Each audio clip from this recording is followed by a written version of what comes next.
এই floral hair ক্লিপটা বানালাম আমার মায়ের একটা পুরনো হেয়ার ক্লিপ দিয়ে। নমস্কার জনগণ, আমি Mallika and welcome back to ইতি মল্লিকা। এই যে সিম্পল বোরিং একটা হেয়ার ক্লিপ দেখছো, এটা আসলে আমার মায়ের, কিন্তু মাকে আমি আজ পর্যন্ত কখনো এটা ইউজ করতে দেখিনি। তারপরে মায়ের থেকে আমিও নিয়েছিলাম, কিন্তু আমিও এখনো পর্যন্ত ইউজ করিনি কোনোদিন। তাই সুপার ক্লে নিয়ে বসে পড়েছি, আজ এটার ভোল বদল করব।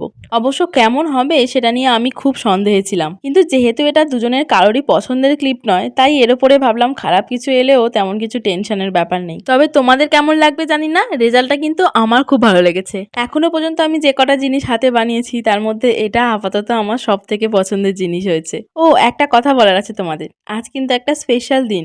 আজ থেকে ঠিক 30 দিন আগে আমি প্রথম ইউটিউবে ভিডিও আপলোড করা শুরু করেছিলাম, আর এই 30 দিনেই তোমাদের থেকে অনেক ভালোবাসা পেয়েছি। যখন এই ভিডিওটা বানাচ্ছি তখন আমার সাবস্ক্রাইবার 67 আর টোটাল ভিউ ওই 27,000-এর মতো। তোমাদের সবাইকে অনেক ধন্যবাদ। যাই হোক, আজকের কাজটা তোমাদের কেমন লাগলো সেটা কমেন্টে জানিও। চলো টাটা।